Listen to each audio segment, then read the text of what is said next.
சக்தியின் செய்கையில் அனைவரும் ஆடிப்போய் கண்களில் கண்ணீருடன் அவன் சென்ற திசையை பார்த்தபடி நிற்க, அவர்களை எல்லாம் பார்க்க பார்க்க சந்தோஷ் நம்பி இருவருக்கும் கஷ்டமாக தான் இருந்தது. அப்போது பச்சை பனையோலை மேலும் சில பொருட்களை தூக்கி கொண்டு உள்ளே வந்த யாத்ரா, ஹலோ, என்ன எல்லாரும் எங்கேயோ பார்த்துட்டு இருக்கீங்க? இங்க ஒருத்தன் எல்லா பொருளையும் தூக்க முடியாம தூக்கிட்டு வரானே, ஹெல்ப் பண்ணலாமேன்னு யோசிக்க மாட்டீங்களா என சிறு கோபத்துடன் கத்தினான். அதில் அனைவரும் அவனை பார்க்க, தூரா மாமா என அழைத்து கொண்டு தத்தி தத்தி நடந்து வந்து அவன் காலை கடித்தாள் நிஷா. ஆ, குட்டி பிசாசு காலை கடிக்குது, யாராவது வந்து இவளை தூக்குங்க. பைத்திய ஐஸ்வர்யா, என்ன பெராக் பார்த்துக்கிட்டு இருக்க, இவளை வந்து தூக்கு என வழியில் கத்தினான் யாத்ரா.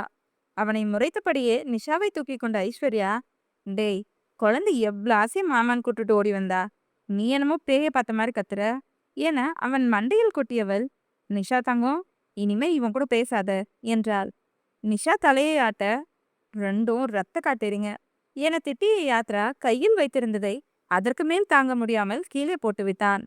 அவன் புலம்பலில் அனைவரும் சக்தியின் விஷயத்திலிருந்து வெளிவந்து சிரிக்க, என்ன எல்லாரும் பல்ல காட்டுறீங்க, இங்க என்ன கோல்கேட் பெஸ்டுக்கு விளம்பரமா நடக்குது என அனைவரையும் முறைத்த யாத்ரா மோகனாவிடம், அத்தை, நீங்க கூட என்ன பார்த்து சிரிக்கிறீங்க பாத்தீங்களா, அதுதான் என்னால தாங்கிக்கவே முடியல என நெஞ்சில் கை வைத்தபடி முகத்தை பாவமாக வைத்துக்கொண்டு கூறினான்.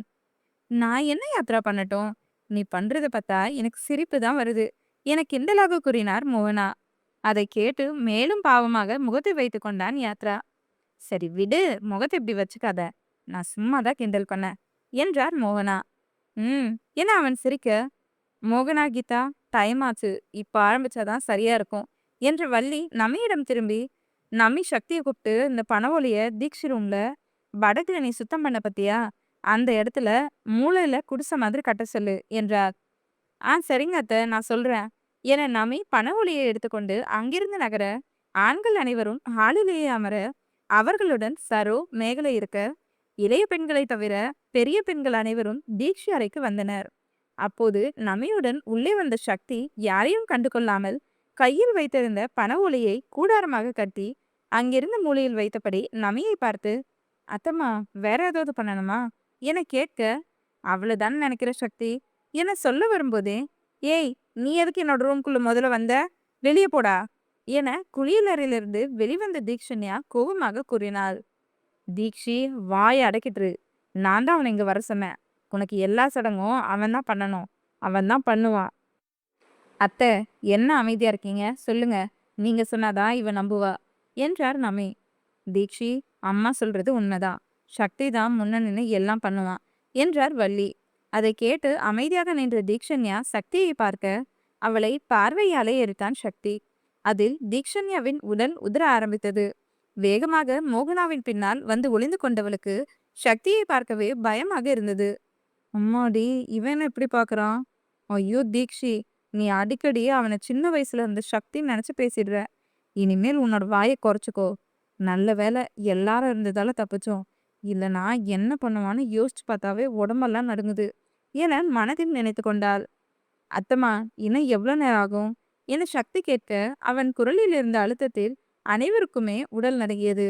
நமியா அவனிடம் பேச பயந்தார். சக்தி என மோகனா அழைக்க, அவரை திரும்பி பார்த்தான் சக்தி. அவ்வளவுதான், மோகனாவுக்கு பேச்சே வரவில்லை. கண்கள் சிவக்க, உடல் விரைத்து, அவனின் தென்னிய புஜமும் அகன்ற மார்பும் சட்டையை தாண்டி வெளியில் தெரியும் அளவிற்கு தேவராட்சசன் போல இருந்தவனை பார்த்து நெஞ்சுக்கூடு ஏறி இறங்கியது. அனைவரையும் அழுத்தமாக பார்த்தவன் கடைசியாக தீக்ஷன்யாபுரம் திரும்பி, எல்லா நேரமும் அமைதியாவே இருக்க மாட்டேன் தி, என்னை பத்தி உனக்கு நல்லாவே தெரியும், இங்க இருக்கவங்க உன்னை குட்டி பாப்பா சின்ன குழந்தைன்னு நினைக்கலாம், என்னோட பார்வையில நீ அப்படி ஒன்றும் கிடையாது. இந்த வீடு என்னோட அத்தம்மாவுக்கும் சொந்தமானது, இங்க நான் எப்பவும் வருவேன் போவேன், நீ வரக்கூடாதுன்னு சொல்லக்கூடாது. நான் ஒன்றும் நீ தனியா இருக்கப்போ உன் ரூமுக்கு வரலையே, இங்க இத்தனை பேர் இருக்கும்போது தானே வந்தேன், இல்லைனா கண்டிப்பா உன் ரூம் பக்கம் தலை வச்சு கூட நான் படுக்க மாட்டேன். பல முறை நான் உனக்கு சொல்லிட்டேன், மரியாதை இல்லாம பேசாதன்னு, அதை நீ கேட்கவே மாட்டேங்கிற. இதுக்கப்புறம் என் பேர் கூட உன் வாயிலேருந்து வர்றது என்ன, என்னை பத்தி நீ நினைக்க கூட கூடாது என்று இரும்பு குரலில் அத்தனை அழுத்தமாக கூறிவிட்டு அங்கிருந்து சென்று விட்டான். அவன் சென்றதும் பெருமூச்சு விட்டாள் தீக்ஷன்யா. ஏன் தீக்ஷி அவன்கிட்டயே சண்டைக்கு போற, அவனை பார்த்தாவே பயமா இருக்குல்ல, அப்புறம் ஏன் வாண்டடா போய் வம்பிழுக்கிற என வர்ஷா கேட்க, அவன் பண்றது சாரி. அவங்க பண்றது எனக்கு கோவமா வருது அத்த. என பாவமாக கூறினாள் தீக்ஷண்யா. தீக்ஷி, நான் ஒண்ணு சொல்றேன் நல்லா கேட்டுக்கோ. சக்தி நீ நினைக்கிற மாதிரி சாஃப்ட் கேரக்டர் கிடையாது. உன் கூட சின்ன வயசுல இருந்த சக்தி இப்ப இருக்க சக்தி கிடையாது. உங்க தினேஷ் மாமாவே அவனை பார்த்து பேச தயங்குற அளவுக்கு வளர்ந்து நிக்கிறான். என்ன பேசினாலும் ஒரே வார்த்தையில பதில் சொல்லி பேச்ச முடிக்கிற அளவுக்கு வளர்ந்துருக்கான். இன்னைக்கு உன்கிட்ட கோர்வையா பேசினதே ஆச்சரியம்தான். ஆனா அதுக்காக அவன் அமைதியா இருப்பான்னு நினைக்காத. மரியாதை கொடுக்கலனா கண்டிப்பா என்ன பண்ணுவான்னு நான் சொல்ல வேண்டியதே இல்ல. ஏன்னா உங்க தினேஷ் மாமாவுக்கும் மரியாதை கொடுக்கலனா அவ்வளோ கோவம் வரும் என்றார் மோகனா. சாரி அத்த, நான் இனிமேல் மரியாதை பேசுறேன் என்றாள் தீக்ஷண்யா. அதை கொஞ்சம் சிரிச்சிட்டே தான் சொல்ல என்றார் வள்ளி. வயிறு விட்டு விட்டு வலிக்குது பாட்டி, அதனால சிரிக்க முடியல என பாவமாக கூறினாள். நமி, அப்ப சீக்கிரம் தண்ணி ஊத்திடலாம் என்றார் அகிலா. ஆமா, எதுக்கு தண்ணி ஊத்தணும்? நான் காலையில தானே குளிச்சேன் என்ற தீக்ஷண்யாவின் வாயில் கையை வைத்த நமி. தயவு செஞ்சு இன்னைக்கு முழுக்க நீ வாய மூடிட்டு அமைதியாரு. ஏதாவது கேள்வி கேட்ட நான் மனுஷியாவே இருக்க மாட்டேன் என்றார். இல்லைன்னா மட்டும் நீ மனுஷியா தான் இருக்கியாமா என முகத்தை பாவமாக வைத்துக்கொண்டு கேட்டவளை பார்த்து அனைவரும் சிரிக்க நமி முறைத்தார். பேசிட்டு இருந்தா பேசிட்டே தான் இருக்க தோணும். மணி 3 ஆயிடுச்சு என்று வள்ளி தன் மகள்கள் இருவரையும் பார்த்தார். அவரின் பார்வையின் அர்த்தம் உணர்ந்து பெண்கள் அனைவரும் தீக்ஷண்யாவை அழைத்து குளியல் அறைக்குள் வந்தனர். தீக்ஷி, இப்ப அந்த குட்டி நாற்காலியில் உட்காரு என்றார் புவி. சித்தி, எதுக்கு உட்காரணும் என்ற தீக்ஷண்யாவை பெண்கள் அனைவரும் முறைக்க நமைக்கு ஆத்திரமாக வந்தது. ஏய், இன்னைக்கு முழுக்க நீ கேள்வி கேட்க வாயை திறக்கவே கூடாது. நாங்க சொல்றது தான் செய்யற என்றார் அதட்டலாக. அப்போ எனக்கு சாப்பாடும் கொடுக்க மாட்டீங்களா என பாவமாக கேட்டாள் தீக்ஷண்யா. ஐயோ அண்ணி, இவன் என் உயிரை வாங்கிடுவா போல. என்னால முடியல. தயவு செஞ்சு இவளை கொஞ்சம் அமைதியா இருக்க சொல்லுங்க என்றார் நமி. தீக்ஷி, நீ மட்டும் அமைதியா இல்லைனா கீழே உங்க ஹரிஷ் மாமா இருக்காரு, அவர்கிட்ட சொல்லிடுவேன் என மிரட்டினார் கீதா. அத்தை, பாவம் மாமா ஊசி குத்தி தீக்ஷையை காலி பண்ணிடுவாரு. அதனால நான் அமைதியா இருக்கேன். நீங்களும் எதுவும் சொல்லக்கூடாது, நானும் அமைதியா இருப்பேன். ஓகேவா? அழகாய் சிரித்து கேட்டாள் தீக்ஷண்யா. பேசியே மயக்கிடுவாக்கா இவ என மோகனா சொல்லவும், உன்ன மாதிரி தானே அவளும் என கிண்டல் செய்தனர் அகிலா வர்ஷா இருவரும். அப்போது உள்ளே வந்த சன்வி, ஐஸ்வர்யா, யாழி மூவரும், அத்தைஸ், அம்மா, பெரியம்மாஸ், என்ன பண்ணிட்டு இருக்கீங்க? பாட்டி கத்துறாங்க, சீக்கிரம் அவளை கூட்டிட்டு வருவீங்களா என்றாள் யாழி. அடடா, நீங்களும் வந்திருக்கீங்களா? வாங்க வாங்க, நம்ம எல்லாரும் ஒண்ணா உட்காரலாம். நமக்கு தண்ணி ஊத்துவாங்க, ஜாலியா இருக்கும் என்றாள் தீக்ஷண்யா. அதை கேட்டு அனைவரும் சத்தமாக சிரிக்க அவள் தலையில் நங்கென்று கொட்டிய நமி, ஏண்டி உயிரை வாங்குற? உன்னை கட்டிக்க போறவன் செத்தான் என வெளியில் சொன்னாலும் மனதில் சக்திக்கு கோவிலை கட்டினார் நமி. ஆ என தலையை தேய்த்து கொண்ட தீக்ஷி, நீ சக்தி மாமா வந்த உடனே நல்ல அம்மால இருந்து கேடி அம்மாவிட்ட, இனிமே என்கிட்ட பேசாத என வராத கண்ணீரை துடைத்தாள் தீக்ஷண்யா. ஏய், சக்தி மாமான சொன்ன என ஆச்சரியமாக கேட்டாள் ஷன்விகா. ஆமா ஆமா, அப்படிதான் சொன்னா என்றாள் யாழி. இன்னைக்கு மழை வரப்போறது கன்ஃபார்ம். என்ன தீக்ஷி, சக்தியை பிடிக்க ஆரம்பிச்சிடுச்சோ என ஐஸ்வர்யா கேட்க, வாக், அவனையாவது பிடிக்கிறதாவது. இந்த உலகத்திலேயே நான் அதிகமா வெறுக்கிற ஒருத்தன் அவன்தான் என கடுப்பாக கூறினாள் தீக்ஷண்யா. அதை கேட்டு நமியின் முகம் வாடி போக அவரின் முகத்தை பார்த்து அதை கணித்த அகிலா அவரிடம் பிறகு பேசிக்கொள்ளலாம் என நினைத்து கொண்டு, ஏய் 3 பேர் வெளியில இருங்க, இவளையே சமாளிக்க முடியாம நாங்கெல்லாம் திண்டாடிக்கிட்டு இருக்கோம். இதுல நீங்க வேற வந்து எங்களுக்கு 2 வேலையை வைக்காதீங்க என மூவரையும் அனுப்பி வைத்தவர், புவி, நீயும் நமியும் சல்லடியப்படிங்க என்றார். என தீக்ஷியின் இருபுறமும் நம்மை புவி இருவரும் நின்று சல்லடையை பிடிக்க, எதுக்கு இப்படி நிக்கிறீங்க என கேள்வி கேட்ட தீக்ஷியை கண்டு கொள்ளாமல் பக்கத்தில் இருந்த பாத்திரத்தில் இருந்த தண்ணீரை சின்ன கிண்ணத்தில் எடுத்து அகிலா, வர்ஷா, மோகனா, கீதா 4வரும் சல்லடையில் ஊற்றினர். அதில் அவள் முகத்தில் கை வைத்து கண்ணை மூடிக்கொள்ள 3 குடம் தண்ணீரை அவள் தலையில் கொட்டிவிட்டு அவள் கண்ணில் இருந்த கையை எடுத்து அவள் முகத்தில் மஞ்சளை பூசிவிட்டார் மோகனா. அதன் பின் நமியை தவிர்த்து பெண்கள் அனைவரும் வெளியில் செல்ல, தீக்ஷி இங்க பாரு என அவளுக்கு பேட் எப்படி வைக்க வேண்டும் என சொல்லி கொடுத்து, எதுக்குன்னு கேள்வி கேட்காத, ஒழுங்கா சொன்ன மாதிரி பண்ணு. அப்புறம் நான் வெளியில இருக்கேன், குளிச்சு முடிச்சுட்டு அங்க இருக்க கவர்ல ட்ரெஸ் இருக்கு, எடுத்து போட்டுக்கோ என சொல்லிவிட்டு வெளியில் வந்தார். என்னக்கா, அவளுக்கு சொல்லி கொடுத்துட்டீங்களா? நீங்க வெளியில வர்றதுக்கு 1/2 மணி நேரமாவது ஆகும்னு நினைச்சேன், உடனே வந்துட்டீங்க என கிண்டல் எடுத்தார் புவி. இவகிட்ட நான் மாட்டிட்டு முழிக்கிறது உனக்கு கிண்டலா இருக்கா? என நமி முறைத்து கொண்டே கேட்கவும் அனைவரும் சிரித்தனர். நமி உலக்கையை எடுத்து வந்து போடு என்றார் வள்ளி. சரி என நமி பண ஓலை இருந்த இடத்தில் உலக்கையை போட்டு பாண்டிக்குள்ளே விளையாட்டு பெட்டியையும் ஒரு தட்டு டம்ளர் சொம்பு என உலக்கையின் உள்ளே வைத்தார். சில நிமிடங்களில் தீக்ஷண்யா வெளியே வரவும் அனைவரும் அவளையே ஆச்சரியமாக பார்த்தனர். வா, ட்ரெஸ் செம்மையா இருக்கு. மோகனா, எங்க வாங்கிட்டு வந்த என ஆச்சரியமாக கேட்டார் கீதா. அக்கா, நான் வாங்கிட்டு வரல, சக்தியோட செலக்ஷன் என கீதாவுக்கு மட்டும் கேட்கும் குரலில் கூறினார் மோகனா. ஆரஞ்சு நிறத்தில் லெஹங்கா மாடலில் இருந்த ஃபுல் ஹேண்ட் சுடியில் ஆங்காங்கே கற்கள் பதித்து டாட் டாட்டாக கோல்டன் நிறத்தில் இருக்க பாக்களத்தில் நட்சத்திர டிசைனில் அவளின் சந்தன நிற தேகத்திற்கு மேட்சாக அந்த ஆடை அம்சமாக பொருந்திருந்தது. அவள் அருகில் வந்த வள்ளி பக்கத்தில் இருந்த துண்டை எடுத்து அவளின் நீண்ட குந்தலை துவட்டி விட்டவாறு, நமி புவி, 2 பேரும் போய் பருப்பு சாதம் பண்ணுங்க. முதல்ல பருப்பு சாதம் தான் கொடுக்கணும் என்றார். சரிங்க அத்தை என இருவரும் அங்கிருந்து செல்ல, தீக்ஷி, இங்க பாரு, இன்னும் 7 நாளைக்கு நீ இந்த ரூமை விட்டு வெளியில வரக்கூடாது. இங்கேயே தான் இருக்கணும். இதோ இங்க போட்டு இருக்க உலக்கையை தாண்டி அனாவசியமா எங்கேயும் ரூம்குள்ள நடக்கக்கூடாது. எங்களை கேட்காம எந்த பொருளையும் தொடவும் கூடாது என்றார் வள்ளி. ஏன் பாட்டி என்னை ஒதுக்கி வைக்கிறீங்க என அழுது கொண்டே கேட்டாள் தீக்ஷண்யா. அம்மா, இவளுக்கு நம்மை தான் சரியான ஆளு. தேவையில்லாத விஷயத்துக்கெல்லாம் அழுறது தான் இவளுக்கு வேலையே என திட்டிய வர்ஷா. ஏ தீக்ஷி, உன்னை யாரும் ஒதுக்கி வைக்கல. ஷன்மி பெரிய பொண்ணானப்போ இப்படிதான் அவளையும் உட்கார வச்சோம். அப்ப நீயும் தானே அவ கூட இருந்த, மறந்துட்டியா என கேட்க, அட ஆமா இல்ல, மறந்துட்டேன் அத்தை என்றவள் மோகனா அகிலா இருவரையும் பார்த்து, எனக்கு நிறைய ஸ்வீட் தருவீங்களா என கண்கள் விரிய கேட்டாள். தீனி பண்டாரமே என கீதா மோகனா இருவரும் வாயில் கை வைத்து சிரிக்க, மற்ற அனைவரும் சத்தமாக சிரிக்கவும் அவளை உலக்கையின் உள்ளே அமர வைத்த வள்ளி, இங்க பாரு தீக்ஷி, நாங்க எல்லாரும் இங்கதான் இருப்போம். என்ன வேணும்னாலும் எங்களை தான் கூப்பிடணும். கொஞ்ச நாளைக்கு விளையாட்டுத்தனத்தெல்லாம் மூட்டை கட்டி வச்சிரு, அமைதியா இருக்கணும் என மிரட்டலாக கூறினார். சரி பாட்டி என தீக்ஷண்யா தலையை ஆட்டவும் அவளுக்கு மோகனா கீதா வர்ஷா மூவரும் தலையை வாரிவிட அகிலா அவள் கைகளுக்கு இன்ஸ்டன்ட் கொனை வைத்து விட்டார்.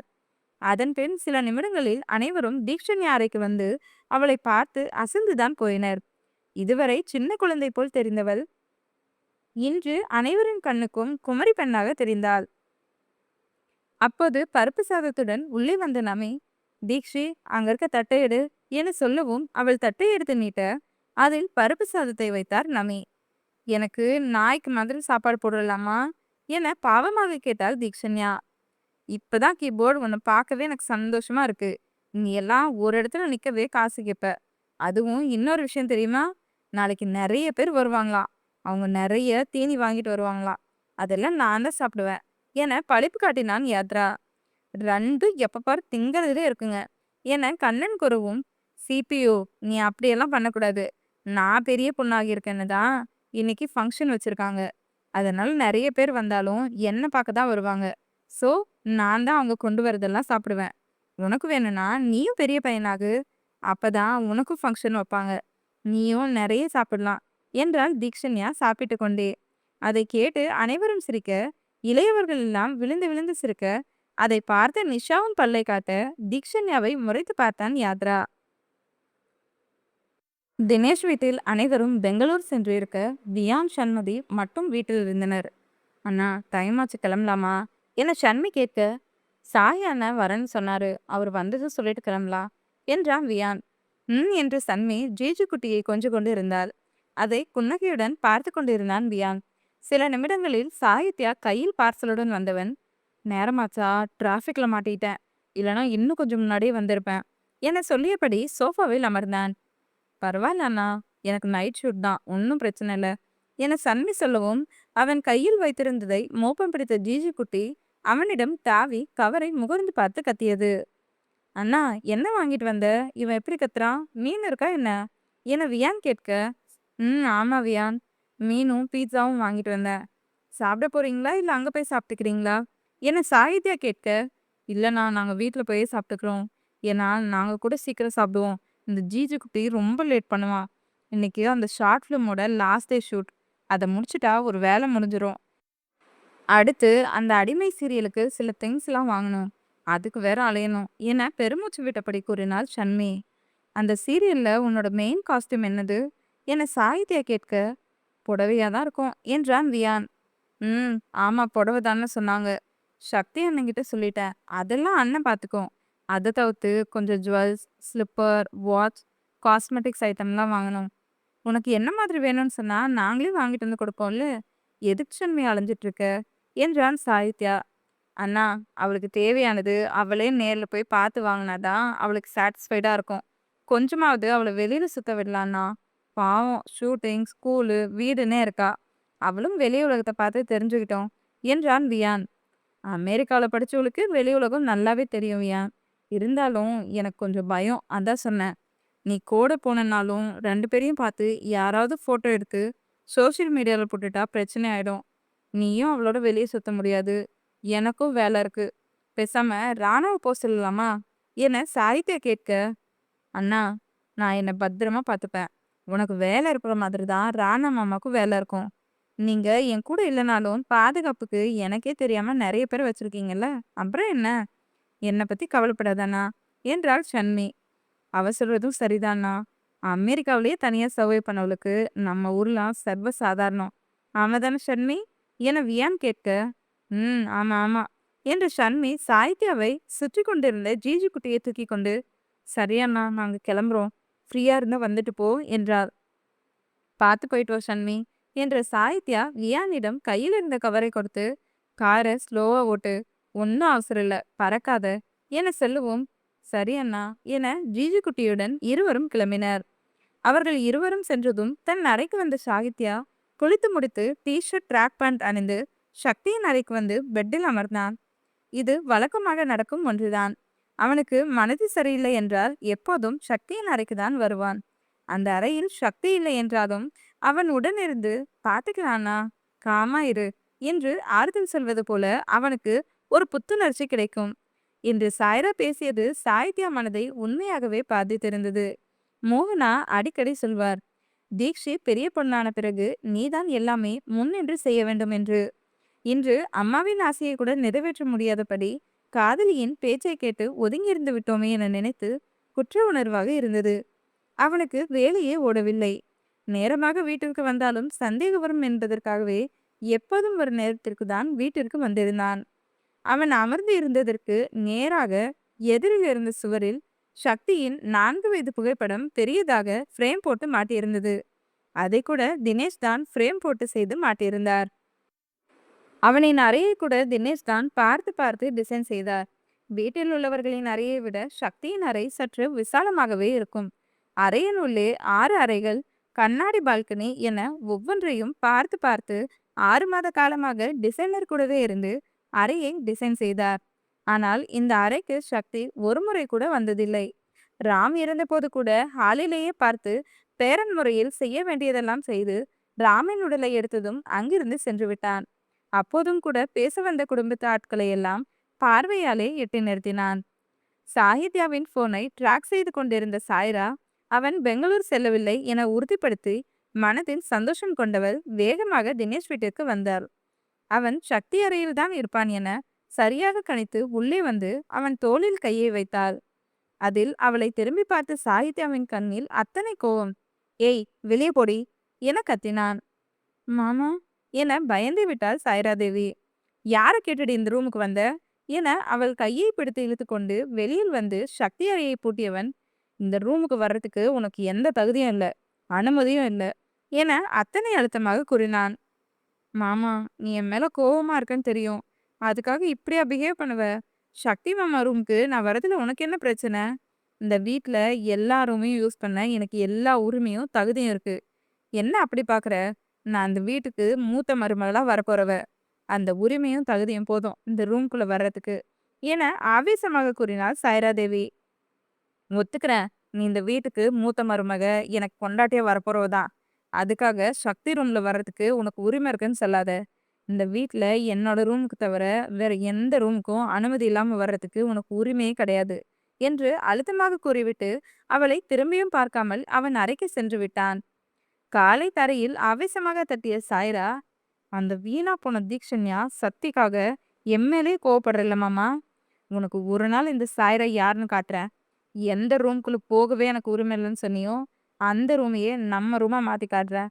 அந்த சக்தியே இங்க வர்றதில்ல. அவனுக்கு எதுக்கு இவ்ளோ பெரிய ரூம்? அதுவும் சகல வசதியோட யுனிக்கா இருக்க ரூம் அவனுக்கா குடுக்கணும்? இதுல அத்தை வேற அடிக்கடி அந்த தீக்ஷண்யாவ தான் உனக்கு கல்யாணம் பண்ணி வைக்கிறேன்னு சொல்லிட்டு இருக்காங்க. அத நான் என்னைக்கும் நடக்க விடவே மாட்டேன். நீ எனக்கு மட்டும் தான் மாமா. நாம 2 பேர் தான் இந்த வீட்ட ஆளணும். என மனம் முழுக்க வன்மத்தை நிறைத்துக்கொண்டு சாகித்யாவின் அறைக்கு வந்து கதவை தாளிட்டு பெட்டில் படுத்திருந்தவனின் அருகில் படுத்து அவனை இறுக்கமாக அணைத்துக் கொண்டாள். அவன் அவளை அணைக்கவும் இல்லை, விலக்கவும் இல்லை. அவள் மேல் அபரிவிதமான கோபத்தில் இருந்தான் அவன். அவன் கோபத்தில் இருக்கிறான் என சரியாக புரிந்து கொண்டாள் சாய்ரா தேவி. என்னதான் அவளின் மனதில் வஞ்சம் இருந்தாலும் சாகித்யாவை உயிராக தான் காதலிக்கிறாள். மோகனா தீக்ஷியை தான் அவனுக்கு திருமணம் செய்து வைப்பேன் என சொன்னதிலிருந்துதான் தீக்ஷண்யாவை வெறுத்தாள். அதேபோல் சக்திக்கு வீட்டில் அனைவரும் முன்னிலை கொடுப்பதால் தான் அவனையும் பிடிக்கவில்லை. ஹாஸ்டல் கிளம்பலையா என சீலிங்கை வெறுத்து பார்த்தவாறே கேட்டான் சாகித்யா. இன்னைக்கு உன் கூட இருக்கலான்னு தான் வந்தேன் மாமா. எனக்கு தெரியும் நீ என் மேல கோவத்துல இருப்பேன்னு. ஆனா இவ்ளோ கோவமா இருப்பேன்னு நினைக்கல. நான் தப்பா ஏதோ சொல்லியிருந்தா சாரி மாமா, மன்னிச்சிடு என அவன் டிஷர்ட்டினுள் புகுந்து அவன் கழுத்து வளைவில் முகம் புதைத்து கொண்டாள். அதில் அவனுமே கோவத்தை தூக்கி எறிந்துவிட்டு அவளை இறுக்கமாக அணைத்து கொண்டு, ஏண்டி அப்படிலாம் பேசுன? எனக்கு எவ்வளோ கஷ்டமா இருந்தது தெரியுமா? மாம்க்கு என்னை விட்டு போகவே மனசில்ல. இங்க இருந்து கிளம்புறதுக்குள்ள எத்தனை முறை கால் பண்ணாங்க தெரியுமா? அவன் வாயில் கை வைத்த சாய்ரா தேவி, அதான் நீங்க போலல்ல. இப்ப அதை பத்தி பேச வேணாம். சாப்பிட்டீங்களா? ம்ஹும். சரி கொஞ்ச நேரம் தூங்கலாம். அப்புறமா நான் ஏதாவது சிம்பிளா பண்ணித்தரேன் என அவன் உதட்டில் மென்மையாக முத்தம் வைத்து பிரிந்து அவன் கழுத்து வளைவில் முகம் பதித்து கண்ணை மூடினாள். ஏய் கீழே இறங்கி படுறி, எனக்கு ஒரு மாதிரி இருக்கு. எனக்கு இப்படி படுத்து தூங்க தான் பிடிச்சிருக்கு. டிஸ்டர்ப் பண்ணாத மாமா என்றாள் சின்ன கோவத்துடன். ஐயோ கொல்றாளே என மனதிலேயே கண்ணீர் வடித்தான் சாகித்யா. அவள் பேச பேச அவள் உதடு அவன் கழுத்தில் ஒட்டி அவன் உணர்ச்சியை தூண்டியது. இருந்தும் தன் உணர்வை கட்டுப்படுத்தி கொண்டு அவளை மேலும் இறுக்கமாக அணைத்து கொண்டு அவனும் கண்ணை மூடினான். தீக்ஷண்யா சொன்னதை கேட்டு அனைவரும் விழுந்து விழுந்து சிரிக்க அவளை வெறிக்கொண்டு முறைத்தான் யாத்ரா. யாத்ரா, உன்னை டேமேஜ் பண்றதுக்குன்னே பிறந்த ஒரே ஆளு தீக்ஷி தான் என்றாள் சன்விகா. நான் உன்னை எப்ப சிபியு டேமேஜ் பண்ண என தீக்ஷண்யா பாவமாக கேட்க, நீ சாப்பிட்டு தானே இருந்த, ஒழுங்கா அந்த வேலையை மட்டும் பாரு என்று யாத்ரா மோகனாவிடம், அத்தை சக்தி மாமா வந்திருக்காரு, நீங்க பேசுனீங்களா என ஆர்வமாக கேட்டான். அதை கேட்டு தீக்ஷண்யாவை தவிர்த்து அனைவரின் முகமும் வாடிப்போக, என்னாச்சு, ஏன் எல்லாரும் அமைதியாயிட்டீங்க என கேட்கவும் ரேயான் உள்ளே வரவும் சரியாக இருந்தது. பா பா என நிஷா ஓடி வந்து அவன் காலை கட்டிக்கொள்ள கையில் வைத்திருந்த கவரை நம்மிடம் கொடுத்த ரேயன் தன் மகளை தூக்கி கொஞ்சினான். அதை பார்த்து அனைவருக்கும் சந்தோஷக்கும் பதிலாக கஷ்டமாக தான் இருந்தது. மாமா, என்னை விட்டுட்டு உங்க பொண்ணை மட்டும் தூக்கி கொஞ்சுக்கிறீங்க, என்னையும் கொஞ்சுங்க என அவனை பார்த்து கையில் இருந்தையும் நீட்டினாள் தீக்ஷண்யா. தீக்ஷி, நீ அந்த இடத்துல இருந்து அனாவசியமா எழுந்துக்கூடாதுன்னு தானே சொன்னேன் என மிரட்டினார் வள்ளி. பாட்டி விடுங்க, அவ எப்பவும் போல கேட்டுட்டா என்ற ரேயன் நிஷாவை ஐஸ்வர்யாவிடம் கொடுத்துவிட்டு தீக்ஷண்யா அருகில் வந்து அவள் நெற்றியில் முத்தமிட்டு, நீ பெரிய பொண்ணாயிட்ட தீக்ஷி, இனிமேல் தூக்குன்னு சொல்லி கேட்க கூடாது என்றான் பொறுமையாக. அப்போ என் மேல என்ன தூக்கி கொஞ்ச மாட்டியா? என் மேல உனக்கு பாசமே இல்லையா? உன்னை தூக்கி சுத்தி கொஞ்சினாதான் உன் மேல பாசம் இருக்கணும் இல்ல. எப்பவும் நீ தான் எனக்கு முதல் பொண்ணு. உனக்கு அப்புறம் தான் நிஷா கூட. என் பொண்ணு பெருசாயிட்டா, இனிமேல் பக்குவமா நடந்துக்கணும். சின்ன பொண்ணு மாதிரி தூக்கி சுத்துன்னு கேட்கக்கூடாது என்றான் ரேயன். சரி என தலையை ஆட்டிய தீக்ஷண்யா, என்ன மாமா வாங்கிட்டு வந்த? அம்மா கிட்ட கொடுத்துருக்க என மூக்கை சுருக்கி மோப்பம் பிடித்தவரை கேட்டாள். நான் வாங்கிட்டு வரல தீக்ஷி, சக்தி தான் வாங்கிட்டு வந்து கொடுத்தான். உனக்கு பிடிச்ச நெய் பரோட்டாவும் உருளைக்கிழங்கு மசாலாவும் இருக்கு, சாப்பிடுறியா? சீக்கிரம் சீக்கிரம் என பூனை போல நாக்கை சுழட்டியபடி நமியின் கையில் இருந்த கவரை பார்த்தாள். அதை பார்த்து அனைவரும் சிரிக்க, ஏய் அவனையே உனக்கு பிடிக்காதுல்ல, அவன் வாங்கி கொடுத்தது, அது மட்டும் ஏன் நீ கேட்குற என தன் மகளை முறைத்து கொண்டு கேட்டார் நமி. அம்மா, அவனுக்கும் தான் என்ன பிடிக்காது. அவனே சாரி சாரி சக்தி மாமாவே வெக்கமே இல்லாம வாங்கிட்டு வந்து கொடுக்கும்போது நான் வாங்கி சாப்பிட்றதுல ஒன்றும் தப்பில்லை. சீக்கிரம் போடுமா, பசிக்குது என தட்டை தரையில் தட்டினாள். அவன் ஒன்றும் தானா வாங்கிட்டு வரல, நான் தான் வாங்கிட்டு வர சொன்னேன்.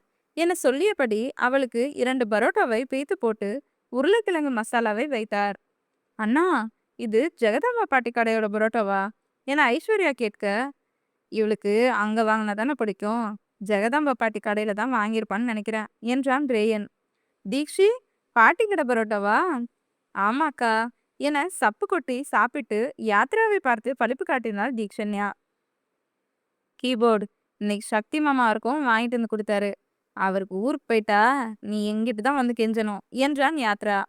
நான் எதுக்கு கெஞ்ச போறேன்? அத்தை, மாமா, சித்தப்பா, சித்தி எல்லாரும் இங்க தானே இருக்காங்க. அப்போ அவங்களே வாங்கி தருவாங்க. எல்லாரும் வாங்கி தருவீங்க தானே என தீக்ஷன்யா கேட்க, வாங்கி தராதீங்க என்றான் யாத்ரா. டேய், நீ கொஞ்ச நேரம் அமைதியா இருடா என்ற மாயவன், குட்டி பாப்பா உனக்கு என்ன வேணாலும் கேளு, நாங்க வாங்கி தரோம் என்றார். நான் உனக்கு சிக்கன் ரைஸ் பண்ணி கொடுக்குறேன் என்றார் வர்ஷா அகிலா இருவரும். ம். தினேஷ் மாமா, என்ன நீங்க அப்பல இருந்து அமைதியாவே இருக்கீங்க? என்னாச்சு என தீக்ஷன்யா கேட்க, ஒன்றும் இல்லை குட்டி பாப்பா. ஏன் மாமா சோகமா இருக்கீங்க? உங்களுக்கே தெரியும்ல, உங்க முகம் கவலையா இருந்தா எனக்கு வயித்துல ஒண்ணுமே இறங்காது என பாவமாக கூறினாள் அவள். அடி பாவி, இப்ப வரைக்கும் வயிறு முட்டை சாப்பிட்டுட்டு எப்படி பொய் சொல்றா பாருங்க என வாயில் கை வைத்தான் சரவணன். அதை கேட்ட அனைவரும் சத்தமாக சிரிக்க, வாயாடி, சாப்பிட்ற நேரமாவது அமைதியா சாப்பிடுடி என்றார் சரோ. பாட்டி, அதை தவிர வேற என்னனாலும் சொல்லுங்க என வேகமாக கூறினாள் தீக்ஷன்யா. அக்கா, இவளை கட்டிட்டு சாயி என்ன பாடு பறக்குறானோ, எனக்கு ஒன்றும் தெரியல என்றார் மேகலை. அதெல்லாம் அவங்கிட்ட அடங்கி போயிடுவா, நம்ம கிட்ட தான் வாய் என்றார் குணா. என்ன பேசுறீங்க? நீங்க பேசுறது எதுவுமே எனக்கு புரியல என்ற தீக்ஷன்யா சந்தோஷிடம், அப்பா இவங்க என்ன சொல்றாங்க? நான் எதுக்கு சாய் மாமாவுக்கு அடங்கி போகணும் என கேட்க ஆரம்பிச்சிட்டா. இனிமேல் கேள்வி கேட்டே சாவடிப்பா. ஷன்வி, யாலி, ஐஸ்வர்யா 3 பேரும் இவ கூடவே இருங்க, நாங்க கீழே இருக்கோம். தீக்ஷன்யா, அமைதியா இதே இடத்துல இருக்கணும் என்று வள்ளி, எல்லாரும் கீழே வாங்க, எல்லார்கிட்டையும் நான் பேசணும் என முன்னால் செல்ல, பெண்கள் மூவரிடம் நிஷாவை விட்டுவிட்டு மற்ற அனைவரும் கீழே சென்றனர். தீக்ஷன்யா அறையிலிருந்து அனைவரும் கீழே செல்ல, தினேஷ் சக்தி அறையை தாண்டும் போது ஏதோ தோன்றவும் வேகமாக அவன் அறைக்குள் நுழைந்தார். லேப்டாப்பில் வேலை பார்த்து கொண்டிருந்த சக்தி கதவு திறக்கும் சத்தத்தில் நிமிர்ந்து பார்த்தவன் அதிர்ந்தான். உண்மையாகவே அவன் தினேஷை எதிர்பார்க்கவே இல்லை. அவரை பார்த்ததும் பட்டென எழுந்து நின்றவனுக்கு அவரிடம் பேச பிடிக்கவில்லை என்பது மட்டும் உண்மை. வா வா என் உயிரே, மீண்டும் ஒரு ஜனனம் கொடு. வாடா என் மகனே, தந்தை என பதவி கொடு. சிறியவன் நான், சிறியவன் நான் உலகின் பார்வையிலே. பெரியவன் நான், பெரியவன் நான் உந்தன் கண்களிலே. மெதுமெதுவாய் நான் உன்னை அணைக்க, உயிரும் உயிரும் ஒன்றாய் இணைக்க. சக்தியின் அருகில் நெருங்கி வந்த தினேஷ் 4 அடி தள்ளி நின்று மார்புக்கு குறுக்காக கையை வைத்து கட்டியபடி அவனை பார்த்து, இன்னும் எத்தனை நாளைக்கு சக்தி இந்த கண்ணாமூச்சி ஆட்டத்தை ஆடுவ என நிதானமாக கேட்டார். உனக்கு நானும் சளைத்தவன் இல்லை. நீ அப்பன் என்றால் நான் உன் மகன். நீ 8 அடி பாய்ந்தால் நான் 16 அடி பாய்வேன் என்பதைப் போல தானும் மார்புக்கு குறுக்காக கையை கட்டிய சக்தி, இன்னும் எத்தனை நாளைக்கு என்ன ஆட வைக்கணும்னு நினைக்கிறீங்க மிஸ்டர் தினேஷ் என்று அழுத்தமாக கேட்டான். தன் மகனின் கம்பீரத்தை பார்த்து அசந்துதான் போனார் தினேஷ். தன்னை விட 100 மடங்கு கம்பீரமும் ஆளுமையும் கண்ணிலேயே காட்டியவனை பார்த்து தன் மகன் என்ற பெருமை கொண்டாலும் அவனின் வாயில் அப்பா என அழைக்கும் அந்த வார்த்தைக்காக 23 வருடமாக தவமாக தவம் இருக்கிறார். சும்மா நின்று பார்க்க தான் வந்தீங்களா மிஸ்டர் தினேஷ் என நக்கலாக கேட்டான் சக்தி. அதில் சுயநினைவு வந்த தினேஷ் அவனை முறைத்து பார்த்தவர், இப்ப கூட அப்பான்னு சொல்ல உனக்கு வாய் வராத சக்தி? அந்த வார்த்தை மட்டும் நான் செத்தாலும் வராது. அதை கேட்டு கலங்கிய தினேஷ், நான் உனக்கு உயிர் கொடுத்தவன் சக்தி. என்னோட உயிர்ல பாதி தான் நீ. என் மேல உனக்கு மனக்கசப்பு, கோவம்னு இருக்கலாம். ஆனா உனக்கு பின்னாடி தினேஷ் கார்த்திக் சின்வாங்கிற பேர் தான் வருங்கிறத மறந்துடாத. அதை கேட்டு அமைதியாக நின்றான் சக்தி. உண்மைதானே, என்னதான் கோபம் இருந்தாலும் ஸ்கூலிலிருந்து இப்போது படித்து கொண்டிருக்கும் காலேஜ் வரை சக்தி தேவ் தினேஷ் கார்த்திக் சின்வா என்ற அடையாளம் தானே முன்னே நிற்கிறது. என்ன சக்தி அமைதியாயிட்ட? என்னோட கேள்விக்கு உன்னால பதில் சொல்ல முடியல தானே? கண்டிப்பா முடியாது சக்தி. இதை நான் ஆணவத்துல சொல்லல, உனக்கு அப்பங்கிற அதிகாரத்துல சொல்றேன். நானும் உன்னோட வயசு தாண்டி தான் வந்தேன். உனக்கு இருக்க அழுத்தம், கோவம் இதெல்லாம் எனக்கும் இருந்திருக்கு. நானும் என் அம்மா அப்பா கிட்ட கோவமாலாம் பேசியிருக்கேன். ஆனா, உன்ன மாதிரி அம்மா, அப்பான்னு சொல்லவே தயங்கி நின்னது கிடையாது. அதுவும் எப்போ உங்க அம்மாவ கல்யாணம் பண்ணனோ, அப்பைலருந்து என்னோட குணத்தையே மாத்திக்கிட்டேன். உங்க அம்மா என் வாழ்க்கையில வந்ததுக்கு அப்புறம் தான், என் வாழ்க்கையே மாறுச்சு. காதல்னா என்ன? குடும்பம்னா என்னன்னு எனக்கு புரிய வச்சா. உங்க அண்ணன் சாகித்யா பிறந்தப்போ, நான் முதலா கையில வாங்குனேன். ஆனா, அவன் முகத்த நான் பார்க்கவே கிடையாது. அவன பார்க்கவே 2 வருஷம் ஆச்சு. என்னோட தாத்தா பண்ண சில சதி வேலையால, நானும் உங்க அம்மாவும் 2 வருஷம் பிரிஞ்சிருந்தோம். அதுவும் சாதாரணமான காரணத்துக்காக. உங்க அம்மா இருக்க இடத்த கண்டுபிடிச்சு, நான் தான் போய் சமாதானப்படுத்தினேன். அதுக்கப்புறம் எங்க வாழ்க்கை நல்லா தான் போச்சு. எங்க வாழ்க்கைக்கு மறுபடியும் அர்த்தம் குடுத்தது, நீயும் ஷன்வியும் பிறந்தது தான். உன்ன கையில வாங்கும்போது 2வது உலகப் போரையே ஜெயிச்சது போல இருந்தது. அப்படி ஒரு சந்தோஷம் எனக்குள்ள. அந்த நாள நான் இன்னைக்கு வரைக்கும் மறந்ததே கிடையாது. உன்னோட சின்ன வயசுல நான் பண்ணுனது எல்லாமே உங்களோட நல்லதுக்கு தான். நீ பிறந்ததுல இருந்து இப்ப வரைக்கும் உன் மேல எனக்கு தனி பாசம் இருக்கு. உன்னோட இடத்த இதுவரைக்கும் யாரும் ஃபுல்ஃபில் பண்ணது கிடையாது. நீ இந்த தினேஷ் கார்த்திக்கோட உயிர்.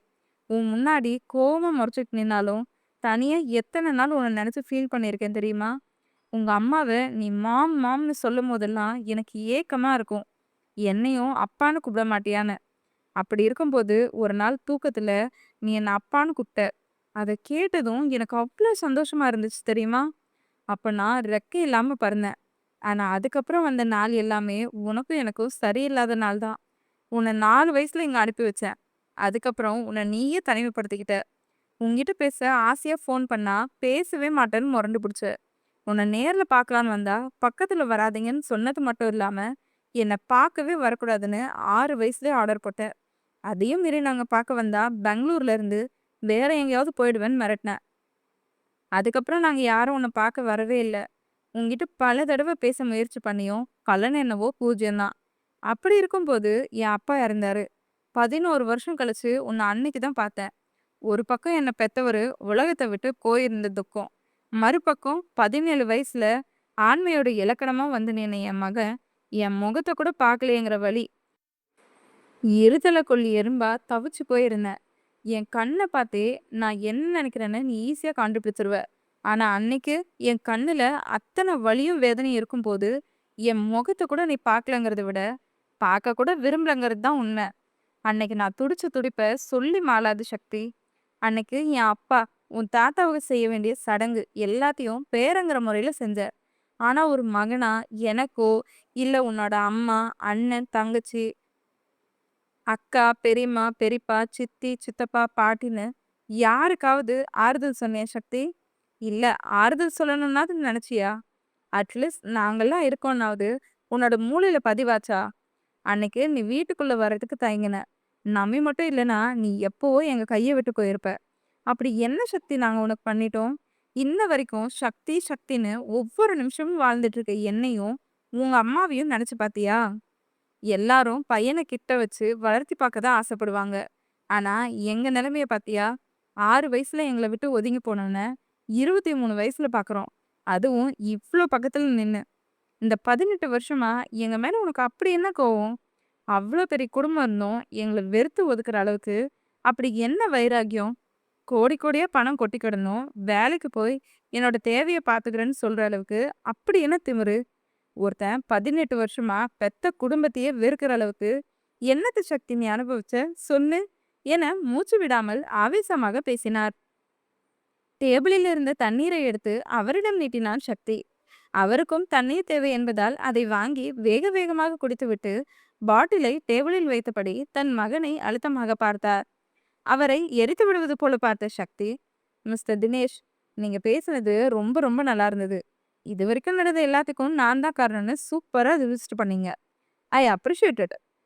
ஆனா ஒண்ணு, நீங்க பேசினது கேட்டு கண் கலங்கி கட்டி பிடிச்சு அழுவேன்னு எதிர்பார்த்திருந்தா ரியலி சாரி. அது எப்பவும் நடக்காது. உங்க சைடுல இருந்த வலி வேதனை எல்லாம் கொட்டி தீர்த்துட்டீங்கன்னு நினைக்கிறேன். இப்போ உங்க மனசு நிம்மதியா இருக்கா? சக்தி, என்னோட பொறுமைக்கும் ஒரு எல்லை இருக்கு. நீ பண்றது எதுவுமே சரி கிடையாது. உன் மனசுல என்ன இருக்குன்னே எனக்கு தெரியல. ஆனா ஒண்ணே ஒண்ணு சொல்றேன், நல்லா ஞாபகம் வச்சுக்கோ. படிப்பு முடிஞ்ச உடனே நீ நம்ம வீட்டுக்கு தான் வரணும் என அழுத்தமாக கூறினார். என்ன மிஸ்டர் தினேஷ், ஆர்டர் போடுறீங்களா? நீங்க சொல்ற எல்லாத்தையும் பண்றேன்னு தப்பு கணக்கு போடாதீங்க. நான் எந்த கணக்கையும் இதுவரைக்கும் போடல சக்தி. அப்படி நான் கணக்கு போட்டு எல்லாத்தையும் பண்ணியிருந்தா, இந்நேரம் நீ நம்ம வீட்ல இருந்திருப்ப.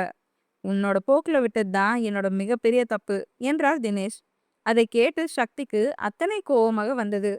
கோபத்தில் சுவற்றில் வெறி தீரும் அளவிற்கு ஓங்கி குத்தினான். சக்தி என பாய்ந்து வந்து அவனின் கையை பிடித்தார் தினேஷ். அவர் கையை பட்டென தட்டிவிட்டு 2 அடி பின்னால் தள்ளி நின்ற சக்தி, என்னை நெருங்கணும்னு முயற்சி பண்ணாதீங்க மிஸ்டர் தினேஷ் என இரும்பு குரலில் நெஞ்சை நிமிர்த்தி விரைப்பாக கூறினான். பெரிய தப்பு பண்ற சக்தி. உண்மையான அன்பை மதிக்காத போது வர வழி எவ்வளோ ஆழமானதுன்னு போக போக நீ புரிஞ்சுப்ப என சொல்லிவிட்டு அங்கிருந்து நகர்ந்தார் தினேஷ். 18 வருஷமா அதை அனுபவிச்சுட்டு இருக்க எனக்கு நல்லாவே தெரியும் மிஸ்டர் தினேஷ் என தனக்குள்ளே நினைத்து கொண்ட சக்திக்கு கோபம் கோபமாக வர அறையில் இருந்த அனைத்து பொருட்களையும் எடுத்து உடைத்தான். அந்த சத்தத்தில் வீட்டில் உள்ள அனைவரும் அவன் அறைக்கு வந்தனர். சக்தியின் அறையில் சத்தம் கேட்டு அனைவரும் அவன் அறைக்குள் வந்து அறையிருந்த கோலத்தை பார்த்து அதிர்ந்ததை விட கண்கள் சிவக்க கையில் ரத்தம் சொட்ட ருத்ரமூர்த்தியாய் நின்று இருந்த சக்தியை பார்த்த அனைவருக்கும் மூச்சே நின்றுவிடும் போல இருந்தது. யாருமே அவன் பக்கத்தில் போகவே இல்லை. அனைவருமே அவனை பார்த்து பயந்து நிற்க சத்தம் கேட்டு ஓடி வந்த தீக்ஷன்யா சக்தியை பார்த்து பயந்தவருக்கு அவன் கையில் வழிந்த இரத்தத்தை பார்த்து மயக்கம் வருவது போலவே இருந்தது. அனைவரும் ஸ்டன்னாகி நிற்பதில் கடுப்பானவள் வேகமாக தன் அறைக்கு சென்று ஃபர்ஸ்ட் எய்ட் பாக்ஸை எடுத்து வந்து அவன் அருகில் வந்து அவன் கையை பிடித்தாள். ஏய் கையை விடுறி என அவளை தள்ளிவிட்டான் சக்தி. அதில் நிலை தடுமாறி வினை போனவள் கடைசி நொடியில் கட்டிலின் முனையை பிடித்து கொண்டு நின்று அவனை முறைத்து பார்த்து, எனக்கு ரத்தத்தை பார்த்தாலே மயக்கம் வரும்னு தெரியும்ல, அடம் பண்ணாம ஒழுங்கு ஃபர்ஸ்ட் எய்ட் பண்ணிக்கோ மாமா என கூறியவளின் கண்கள் சொருகியது. அதை கேட்டு அவளை கூர்ந்து பார்த்த சக்தி என்ன நினைத்தானோ எதுவும் பேசாமல் அமைதியாக பெட்டில் அமர்ந்தான். அதை பார்த்து பெருமூச்சு விட்ட தீக்ஷன்யா அவன் அருகில் அமர்ந்து ரத்தத்தை கிளீன் செய்துவிட்டு கட்டுக்கட்டி விட்ட அடுத்த நொடி அவன் மேலேயே மயங்கி சரிந்தாள். தீக்ஷி என அனைவரும் பயந்து அவள் அருகில் வர இருவரையும் ஒன்றாக பார்த்த நமியின் முகம் மலர்ந்தது. மகள் மயங்கியதை நினைத்து பதட்டப்படாமல் மலர்ந்த முகத்துடன் நடப்பதை கவனித்தார். அருகில் வந்த அனைவரையும் பார்வையாலை தடுத்து நிறுத்திய சக்தி தன் நெஞ்சில் மயங்கி விழுந்தவளை கட்டிலில் படுக்க வைத்துவிட்டு அங்கிருந்து நகர்ந்தான். வர்ஷா அவளை பார்த்துக்கோ என சொல்லிவிட்டு சக்தியின் பின்னால் வந்த மோகனா, சக்தி நில்லுடா என அவன் கையை பிடித்தார். அதில் நின்று சக்தி திரும்பி தன் தாயை பார்த்தான். அவனை பார்த்த மோகனாவுக்கு நெஞ்சு கூடு ஏறி இறங்கியது. கண்கள் முழுக்க இரத்த சிவப்பாக மாறியிருக்க உடம்பில் இருந்த எலும்புகள் எல்லாம் வெளியில் வர துடித்த நிலையில் உஷ்ண மூச்சினை வெளியேற்றுவனை பார்த்து அனிச்சையாக 4 அடி பின்னால் வந்தவர் மூச்சை இழுத்து விட்டார். மிஸ்ஸஸ் தினேஷ், இப்போ உங்ககிட்ட பேசக்கூடிய நிலைமையில நீங்க சொல்றதெல்லாம் கேட்கக்கூடிய நிலைமையில கூட நான் இல்லை. உங்க புருஷன்கிட்ட சொல்லி வைங்க. இந்த சக்தி ஒன்றும் சின்ன பையன் கிடையாது. நீங்க சொல்ற எல்லாத்தையும் கேட்டுட்டு பண்ணணும்னு எனக்கு அந்த அவசியமும் இல்லை. இது வரைக்கும் நீங்க சொன்னதை பண்ணிட்டு இருக்கேன்னா அதுக்கு ஒரே காரணம், பாவப்பட்டு உங்க வயிற்றுல பறந்துட்டேன்னு தான். உங்க சின்ன மாமாவுக்கு கொடுத்த வாக்க மட்டும் நிறைவேற்றிட்டேன்னா சின்மா குடும்பத்துக்கும் எனக்கும் ஒரு இலவு சம்மந்தமும் கிடையாது. காட் இட் என உரிமை விட்டு அங்கிருந்து நகர்ந்தான். அவன் சொன்னதை கேட்டு தலையில் அடித்துக்கொண்டு அழுதார் மோகனா. தீக்ஷியை அவள் அறையில் விட்டுவிட்டு வந்த அனைவரும் மோகனாவின் நிலைமையை பார்த்து வருந்தினர். தினேஷுக்கு மோகனாவின் முகத்தை பார்க்கவே அவ்வளவு கஷ்டமாக இருந்தது. இத்தனை வருட கால கல்யாண வாழ்க்கையில் மோகனா கேட்ட எதையும் தினேஷ் மறுத்தது கிடையாது. அவர் சந்தோஷத்திற்காக எதை வேண்டுமானாலும் செய்வார். ஆனால் இந்த 18 வருஷமாக மனைவி ஆசைப்பட்டு கேட்டதை நிறைவேற்ற முடியாமல் தவித்து கொண்டிருக்கிறார். பாப்பா என குரல் கமர அழைத்தபடி அவர் அருகில் வந்து தோளில் கை வைத்தார். மாமா என பாய்ந்து அவரை அணைத்து கொண்ட மோகனா, ஏன் மாமா இவன் இவ்வளோ கோவப்படுறான்? நம்ம அவனுக்கு என்னதான் மாமா பண்ணோம்? என்னை பார்க்கும்போது அவன் முகத்துல அவ்வளோ வெறுப்பு தெரியுது. அவனை எவ்வளோ ஆசையா வயிற்றுல பாதுகாத்து பெற்று எடுத்தேன்னு உங்களுக்கு தெரியும் தானே மாமா? அப்போ இவன் இப்படிலாம் நடந்துப்பான்னு நான் கொஞ்சம் கூட நினைச்சு பார்க்கல மாமா. பாவப்பட்டு உங்க வயிற்றுல பிறந்துட்டேன்னு சொல்லிட்டு போறான் மாமா. என் உயிர் மாமா அவன் என அழுது கொண்டே கூறினார். உயிரா நினைக்கிற பையனை சின்ன வயசுல எதுக்கு நீங்க அனுப்பி வச்சிங்க என பொறுக்க முடியாமல் கேட்டார் நமி. சதா என சந்தோஷ் கத்த, எதுக்கத்தான் என்கிட்ட கோவத்தை காட்டுறீங்க? எனக்கு தெரிஞ்சதை நான் சொன்னேன். சாஹி, வியான், யாலி 3 பேரையும் லண்டன் அனுப்புனேன். தினேஷ் அண்ணா சக்தியை மட்டும் எதுக்கு நம்ம வீட்டுக்கு அனுப்பி வச்சாரு? அண்ணாவும் அண்ணியும் மாசத்துல 2 முறை லண்டன் போய் அவங்கள பார்த்துட்டு இருந்தாங்க. இங்க இருக்க பெங்களூருக்கு வந்து அவனை பார்க்கணும்னு அவங்களுக்கு தோணதே இல்லை. அவன் இங்க வந்த புதுசுல எப்படி கஷ்டப்பட்டான்னு நமக்கு தெரியும். யார் கூடவும் ஒட்டாம, ஒழுங்கா சாப்பிடாம, மாம் மாம்னு அழுதது இன்னும் என் கண்ணுக்குள்ள நிக்குது என்றார் கோவமாக. அண்ணி, அவன் உயிருக்கு ஆபத்துன்னு தான் நாங்க இங்க அனுப்பி வச்சோம். இங்க அவன பாத்துக்க நீங்க எல்லாரும் இருக்கீங்கன்னு தான் நாங்க லண்டன் போய் பசங்கள பாத்துட்டு வந்துட்டு இருந்தோம். அதுக்காக இவன கண்டுக்காம இல்லையே! அப்பப்ப வந்து பாத்துட்டது மட்டும் இல்லாம, தினமும் கால் பண்ணான் அண்ணி. இவன் தான் வீம்பு பிடிச்சுட்டு பேசவே மாட்டேன்னு சொல்லிட்டான். அதுக்கப்புறம் ஷண்மி வயித்துல உருவானதும் லண்டன் போறத கூட விட்டுட்டோமே! நீங்க சொல்றது எல்லாமே லாஜிக் இல்ல அண்ணி. ஒரு ஃபோன் பண்ணி அவன் எப்படி இருக்கான்னு கேட்டா, நீங்க ஒரு அம்மாவா, அப்பாவா பண்ணது எல்லாமே சரின்னு ஆயிடாது. சக்தி இங்க வந்ததுல எங்க யாருக்கும் வருத்தம் கிடையாது. சொல்லப்போனா அவன் எங்க கூட இருந்தது சந்தோஷமா தான் நெனச்சோம். அத்தா, அத்தை, மாமா, புவி, அஸ்வின் எல்லாருமே அவன குழந்தை மாதிரி தான் பார்த்துக்கிட்டோம். நாங்க எல்லாரும் அவ்ளோ பாசத்த காட்டியும், நைட் உட்காந்து அழுவான் அண்ணி. மாம் மாம்ன்னு 4 வயசு குழந்தை பையன் அழுறத பார்க்கும்போது, மனசு ரணமா வலிச்சுது அண்ணி. அவன் உங்கள எப்படி தேடினான் தெரியுமா? அந்த சமயத்துல நான் அவனுக்கு அம்மாவானேன் அண்ணி. அதனால மட்டும் தான் என்ன அத்தம்மான்னு கூப்பிடுறான். தீக்ஷி என் வயித்துல உருவாகியிருக்கான்னு அவன்கிட்ட தான் நான் முதல்ல சொன்னேன். அதுக்கு அவன் என்ன வார்த்தை சொன்னான் தெரியுமா? அனைவரும் என்ன என்பது போல அவனையே பார்க்க, "என்ன சொன்னானாமே?" என கீதா பொறுமையாக கேட்டார். "மாம், குட்டி பாப்பா வயித்துல வந்ததுல இருந்து என்ன சுத்தமா மறந்துட்டாங்க. உனக்கும் பாப்பா வந்தா நீயும் என்ன மறந்துடுவ தான அத்தம்மா? திரும்பவும் நான் அனாதை ஆயிடுவேன்னு சொல்லி கேட்டான் அண்ணி.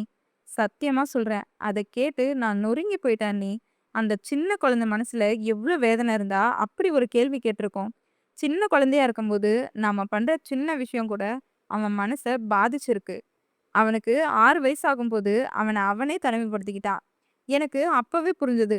அவன் மனசளவுல உடைஞ்சு போயிட்டான்னு. நானே எத்தன முறை உங்களுக்கு கால் பண்ணி வந்து அவன பார்த்துட்டு போங்கன்னு சொல்லியிருப்பேன். நீங்க அத பெருசாவே எடுத்துக்கல. இன்னைக்கு வந்து அவன் பேச மாட்டேங்கிறான் அப்படின்னு அழுது கதறதுல ஒரு புண்ணியமும் இல்ல. உப்ப தின்னவன் தண்ணி குடிச்சுதான் ஆகணும் அண்ணி. ஒரு கண்ணுக்கு வெண்ணெயும் இன்னொரு கண்ணுக்கு சுண்ணாம்பும் வச்சா இதுதான் கதி என ஆவேசமாக கூறினார் நமி. சதா உள்ள போ என சந்தோஷ் அடக்கப்பட்ட கோபத்துடன் கூறினார். அத்தா, முதல்ல உங்க தங்கச்சி என்ன பண்ணாலும் சரின்னு சொல்றதை நிறுத்துங்க.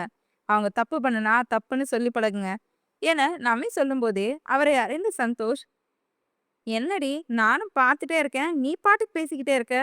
அவ அழுறத பார்த்து ரசிக்கணும்னு ஆசைப்படுறியா? கன்னத்தில் கை வைத்து கண்கள் கலங்க அவரை பார்த்த நம்மை, என்னத்தான் பேசுறீங்க? அவங்கள அழுவ வைக்க தான் நான் பேசுறேனா?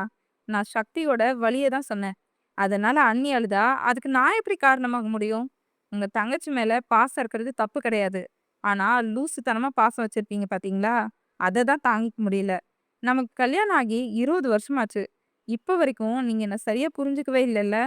நான் நல்லதுக்கு சொன்னா கூட தப்புன்னு சொல்றீங்க. இனிமேல் நான் எதையும் பேசல என்று சொல்லிவிட்டு அழுது கொண்டே அங்கிருந்து சென்று விட்டார். அவர் சென்றதும் யாரும் எதுவும் பேசாமல் அமைதியாக நின்றனர். நம்மை சொன்னது அத்தனையும் உண்மைதான் மோகனா.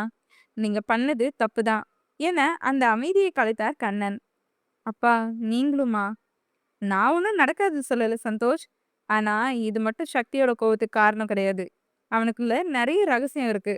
அவன் எதையுமே சொல்லாம அழுத்தக்காரனா இருக்கான் என பெருமூச்சு விட்டவர், முடிஞ்ச வரைக்கும் இனிமேல் அவன் தள்ளி போனாலும் வாண்டடா போய் பேச முயற்சி பண்ணுங்க என்றார் கண்ணன். நான் அப்பவே சொன்னேன்ல மாமா, அவனை எங்கேயும் அனுப்ப வேணான்னு. நீங்க தான் அவன் உயிருக்கு ஆபத்துன்னு சொல்லி என்னை கன்வின்ஸ் பண்ணிட்டீங்க. இப்ப பாருங்க, அதுவே நம்ம பையனை நம்ம கிட்ட இருந்து தள்ளி வச்சிருச்சு. ஏன் மாமா இப்படி பண்ணீங்க? எனக்கு தெரியாது. என் பையன் எனக்கு வேணும். நீங்க பண்ணுனத நீங்களே சரி பண்ணிடுங்க என அவர் நெஞ்சிலேயே அடித்து அழுது கொண்டே கூறினார் மோகனா. தப்பு தாண்டி, நான் தப்பு தான் பண்ணிட்டேன். இனிமேல் என் பையனை நான் தனியா விட மாட்டேன். நமி நமக்கு ஒரு க்ளூ குடுத்திருக்கா. அப்போ நமி சொன்னா போதும், அசால்ட்டா இருந்துட்டோம். இனிமே அப்படி இருக்காம அவன கவனிக்கிறேன். அவன் என் மேல கோவப்பட்டாலும், திட்டினாலும், ஏன் அடிச்சாலும் அவ கோவத்த குறைச்சு சீக்கிரமா நம்ம வீட்டுக்கு கூட்டிட்டு வரதுக்கு முயற்சி பண்றேன். நீ அழுவாத பாப்பா என அவர் கண்ணை துடைத்து விட்டார் தினேஷ். நிஜமா தானே மாமா சொல்றீங்க? நிஜமா தான் சொல்றேன், அழுவாத. அண்ணா, அகில் 2 பேரும் ஃபீல் பண்ணாதீங்க. நம்ம சக்திய சமாதானப்படுத்திடலாம். எனக்கு நம்பிக்கை இருக்கு என்றவர் பேச்சை மாற்றும் விதமாக வள்ளியிடம், என்னவோ பேசணும்னு சொன்னீங்க அத்த, என்னன்னு சொல்லுங்க என கேட்க, தீக்ஷுக்கு 11வது நாள் ஃபங்க்ஷன் வைக்கலான்னு ஜோசியர் சொன்னார் தினேஷ். அதை தான் சொல்லலான்னு கூப்பிட்டேன். சரிங்க அத்த, அன்னைக்கே வச்சுக்கலாம் என்றார் தினேஷ். ஆமா அத்த, நாங்க 10 நாளைக்கு தேவையானதெல்லாம் எடுத்துட்டு தான் வந்தோம்.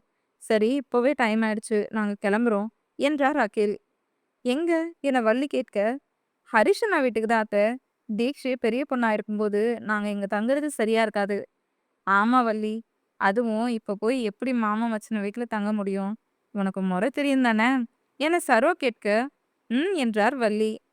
சரி அப்போ நம்ம கிளம்பலாம். ஷன்வி, யாழி, ஐஸ்வர்யா 3 பேரும் வேணா இங்க இருக்கட்டும் என்றார் மேகலை. சரி என அவர்கள் மூவரையும் விட்டுவிட்டு மற்றவர்கள் அனைவரும் செல்ல, ஷன்வி, யாழி, ஐஸ்வர்யா மூவரும் தீக்ஷினி அறைக்கு செல்லவும், சந்தோஷை பார்த்த யாத்ரா, பெரியப்பா பாவம், பெரியம்மா முதல்ல அவங்கள போய் சமாதானம் பண்ணுங்க என சொல்லிவிட்டு அங்கிருந்து நகர்ந்தான். அவன் சொன்னதை தான் நான் சொல்றேன் சந்தோஷ். நம்மையே போய் சமாதானப்படுத்து. அவ ஒன்னும் இல்லாதது சொல்லல. நடந்தத தான் சொன்னா. நீ மோகனாவுக்கு ரொம்ப இடம் குடுக்குறன்னு நெனைக்கிறேன். நல்லது பண்ணும்போது சரின்னு சொல்றது மாதிரி, தப்பு பண்ணாலும் தப்புன்னு சொல்லி பழகு. நீ பொறுமையா எடுத்து சொன்னா மோகனா புரிஞ்சுப்பா என்றவர் புவியிடம், நம்மைய டிஸ்டர்ப் பண்ணாம நீயும் பொண்ணையும் சேர்ந்து சமைச்சிருங்க என்று சொல்லிவிட்டு வள்ளியுடன் அங்கிருந்து நகர்ந்தார் கண்ணன். அண்ணா, நான் உனக்கு அட்வைஸ் பண்ண தேவையில்ல. ஏன்னா உனக்கே எல்லாம் தெரியும். சக்தி முதல்ல இங்க சர்வை பண்ண எப்படிலாம் கஷ்டப்பட்டான்னு நம்மலாம் பார்த்துட்டு தானே இருந்தோம். மோகனாக்கா 2, 3 முறை வந்து பார்த்துட்டு போச்சு. அப்ப கூட அவன் எப்படி அழுதான் என்னையும் கூட்டிட்டு போவேன்னு. ஆனா அக்கா வைராக்கியமா அவனை இங்கேயே விட்டுட்டு போயிடுச்சு. அப்ப அண்ணி ஒவ்வொன்னா சொல்லும்போது தான் சக்தியோட கோவத்துக்கு காரணம் புரியுது என்றான் அஸ்வின். எனக்கும் தெரியுது அஸ்வின். சதா பேசினது நான் தப்புன்னு சொல்லல. இப்ப பேசியிருக்க வேணான்னு தான் தோணுச்சு என்றார் சந்தோஷ். நீங்க முதல்ல அக்கா கிட்ட போய் பேசுங்க மாமா என்றார் புவி. சரி என சந்தோஷ் அங்கிருந்து தன் அறைக்கு வந்தவர் பெட்டில் படுத்து அழுது கொண்டிருந்த மனைவியின் அருகில் அமர்ந்து, சதா என அவர் தோளில் கை வைத்தார். போடா, உனக்கு எப்பவும் உன் தங்கச்சி தான் முதல்ல. நான் என்ன இல்லாதயா சொன்னேன்? எல்லாரும் முன்னாடியும் கை நீட்டி அடிக்கிற. என்கிட்ட இனிமேல் பேசாத. நானும் இனிமேல் உன்கிட்ட பேச மாட்டேன் என சின்ன குழந்தை போல் முறுக்கிக் கொண்டார் நம்மை. உன்னை அடிச்சது தப்பு தான் சதா. ஆனா மோகனா இங்க வந்ததுல இருந்து ரொம்ப சோகமா இருக்கா. அப்படி இருக்கும்போது எல்லாத்துக்கும் நீ தான் காரணம்னு சொன்னா அவளோட மனசு என்ன பாடுபடும். சக்தியோட உயிருக்கு ஆபத்துன்னு தான் இங்க கொண்டு வந்து வித்தது. அப்போ அவங்க நிலைமையும் நம்ம யோசிக்கணும் இல்லையா என்றார் சந்தோஷ். ஆனா என்னால அப்படி யோசிக்கவே முடியல. அப்பவும் சரி இப்பவும் சரி சக்தியை பத்தி மட்டும்தான் நான் நினைக்கிறேன். அவனுக்கு எல்லா பக்கமும் அடிதான் அத்தான். ஏதோ கொஞ்ச நாள் நம்ம வீட்ல நிம்மதியா இருந்தான். அதுக்கும் இந்த தீக்ஷி ஆப்பு வச்சுட்டா என கோவமாக கூறினார் நமி. பழச பேசி ஒன்னும் ஆக போறதில்ல சதா என அவர் தலையை தூக்கி தன் மடியில் வைத்துக்கொண்டு தலையை கொதினார். அதில் அவர் மேல் இருந்த கோவத்தை தூக்கியிருந்த நமி, அத்தான் சக்தி எங்க போனான்னு தெரியல. நான் கால் பண்ணி கேக்குறேன் என சொல்லியபடி அவனுக்கு கால் செய்து மறுபுறம் அட்டன் ஆனதும், சக்தி எங்கடா இருக்க என கேட்க, பக்கத்துல தான் மாமா. சரி வீட்டுக்கு வா சாப்பிடலாம். இல்ல மாமா, நான் நாளைக்கு காலையில வரேன். என்னை பத்தி யோசிக்காம அத்தம்மாவை சாப்பிட்டு தூங்க சொல்லுங்க என சொல்லிவிட்டு பட்டென காலை கட் செய்து விட்டான். காதிலிருந்து போனை எடுத்த சந்தோஷ் தன் மனைவியை பார்த்தார். எனக்கும் கேட்டு சத்தான். பாவத்தான் அவன். எல்லா உறவும் இருந்தும் அனாதையா நிக்கிறான். அவனை கொஞ்சம் கொஞ்சமா மாத்தணும். சரியா சொன்ன சதா. இப்பவே இப்படி இருக்கான். இன்னும் கல்யாண வயசு வந்தா அவன் பக்கத்துல போகவே எல்லாம் பயந்துப்பாங்க. அதுக்காக தான் அத்தா சொல்றேன். நம்ம பொண்ண சக்தி கல்யாணம் பண்ணி குடுக்கலாம். இப்போ கொஞ்ச நேரத்துக்கு முன்னாடி நடந்தத பார்த்தீங்க தானே! நம்ம எல்லாரும் அவன் பக்கத்துல போகவே பயந்துட்டு இருக்கும்போது, தீக்ஷி பயமே இல்லாம அவன அடக்கி, மருந்து போட்டு கட்டு கட்டி விட்டா. அதுவும் அவளுக்கு ரத்த வாடையே பிடிக்காது. அப்படி இருந்தும் அவனுக்குன்னு ஒண்ணுன்னா, உடனே ஓடி போய் கொன்னுனா. சதா, நான் பலமுறை சொல்லிட்டேன். நான் சாகித்யாவுக்கு தான் தீக்ஷண்யாவ கல்யாணம் பண்ணி குடுக்க போறேன். இது ஒண்ணும் இப்ப பேசி வச்சது கிடையாது. அவன் பிறக்கறதுக்கு முன்னாடி இல்ல. எனக்கும் கல்யாணம் ஆகறதுக்கு முன்னாடியே பேசி வச்சது. சக்திக்கு சாய்ரா தேவி இல்லனா வந்தனாவ கட்டி வைப்பாங்க. தேவையில்லாம மனசுல ஆசைய வளர்த்துக்காத. அவ்வளவுதான் சொல்லிட்டேன். இதுக்கு மேல இத பத்தி பேசாத என சொல்லிவிட்டு குளியலறைக்குள் புகுந்து கொண்டார். என்ன சக்திக்கு சாய்ரா இல்லனா வந்தனாவா என தனக்குள்ளே நினைத்து கொண்ட நாமே. அப்போ சக்திக்கு இவங்க 2 பேர்ல யாரையாவது கட்டி வைக்கலான்னு பேசி வச்சிருக்காங்களா? முதல்ல நாளைக்கு அத கேட்கணும் அண்ணிக்கிட்ட என மனதில் நினைத்து கொண்டவருக்கு மனம் படபடத்தது.